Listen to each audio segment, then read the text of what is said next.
Hey folks, it's Bree, and I'm here to check in about a topic I think might be relevant to most of you. So I know most of you all have turned in your paper, your first paper, and some of you might be thinking about revising now that you've gotten your grades back. So I've looked through most of the papers and I picked a topic I thought would be useful, not only for this paper, but for papers going forward. So in this video, I'm going to talk a little bit about why it's important to support quotes. I'm going to give a template for supporting quotes, and I'm also going to do an example using one of the readings that we were looking at for this first essay. So the first thing about supporting quotes is that it's important because your reader is new to this terrain. So you are an experienced hiker, you wrote the paper, you wrote the trail, so you want to give little signposts for your reader who's going to be stumbling into this whole new world, right? So you want to kind of remind them, hey, we're going this way. I know it's tempting that because you stated your thesis, that the reader should just totally know every paragraph how that's going towards your thesis. But you want to be, kind of kind to your reader and remind them and give them specifics for why your thesis is what it is. So it's kind of like if I gave you a quote. I was writing a paper about ice cream and I gave you a quote about vanilla ice cream. I need to tell you how that's supporting my argument that mint chip is the best flavor, right? So I can't just say vanilla is made of synthetic materials. I need to explain, and because mint chocolate chip is natural, that's what makes it better. Now, of course, that's a totally made up argument. So let's get more to the real stuff. So as you can see on my screen here, for each quote you use, you want to ask yourself, how does this support my thesis? So that's just something as a writer that might help, is go to each quote and go, why did I choose this? What was this making me feel? How does this support my overall argument? So here's a template that I think it's supposed to be vague and changeable so that you could use it for pretty much any paper. But it goes, this quote supports my argument that blank because it shows us blank. And now you've made that first connection, reiterating your main point of the whole paper, and then the specific quote, how it's supporting that main point, that main thesis.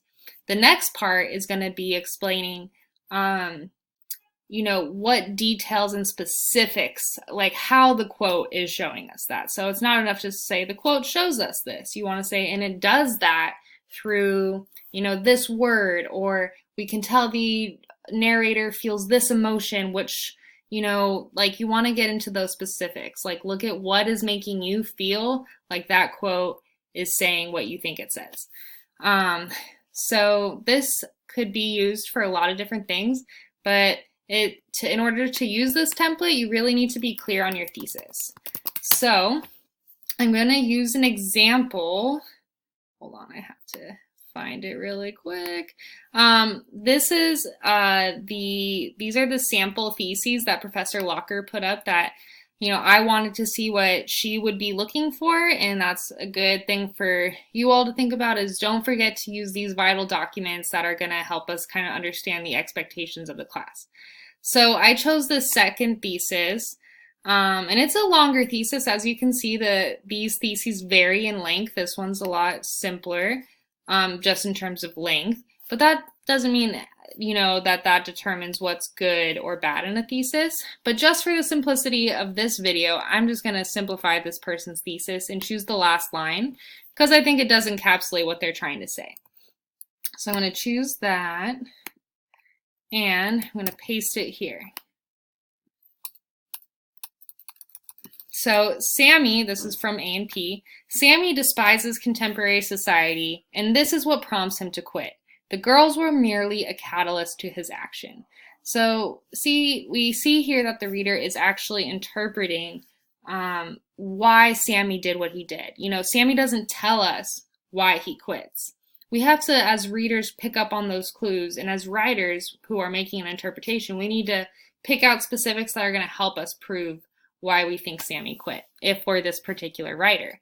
So I'm going to pop over to the A and P after I just gotta move. Okay. So I already chose a quote from A and P, and because the description of Stokesy really, it's just something that really stuck out to me, especially looking at this thesis about how the narrator Sammy hates contemporary society. So I was like, what other clues are we getting that Sammy hates contemporary society? And I think his description of Stokesy is a good place to start. So I'm gonna just paste the quote here and make it a little bigger so that y'all can see it.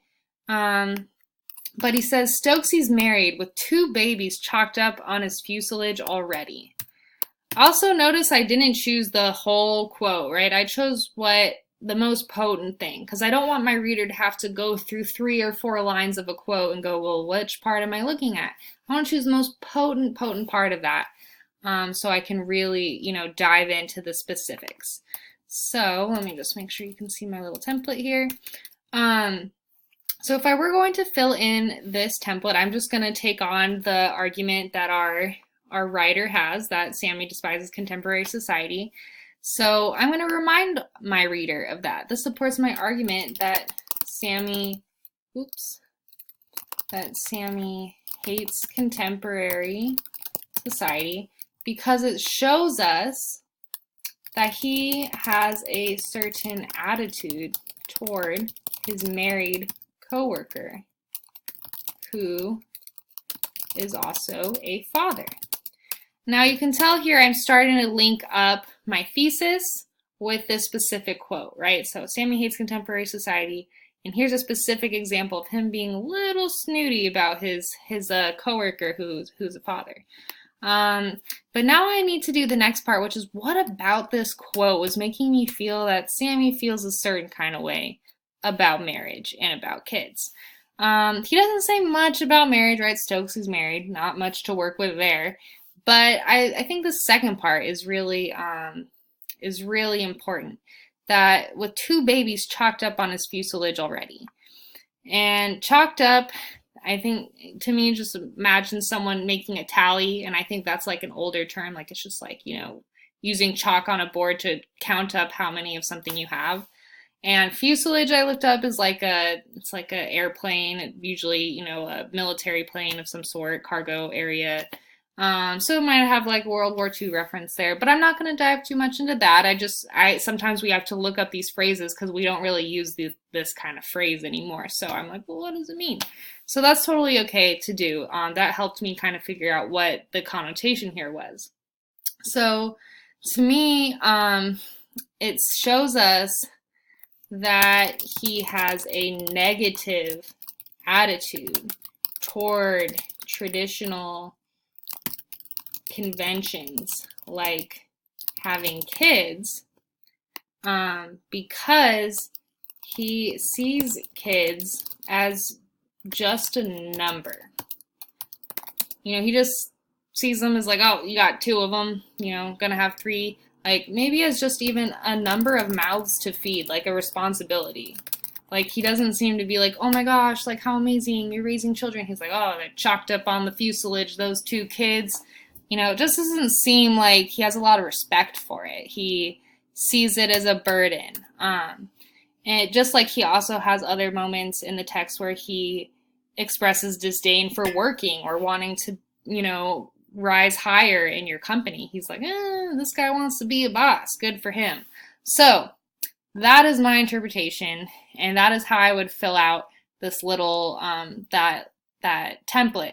Now I can post that template when I send out this video. I also want to let you know I would love to talk with you, chat with you on a Google Doc. If you're revising, put your essay in a Google Doc, and when you share it with me, we can have a little chat box here on the right, and we can chat about your paper if you don't want a video chat. And also, if you're starting your next paper about poetry, I'd also love to meet with you all about that. But I hope this was helpful. I had some fun making it and looking at A and P again. That was one of my favorite stories that we read. So anyway, y'all are doing a great job, and please reach out to me if I can help you revise or work on your next paper. All right, bye.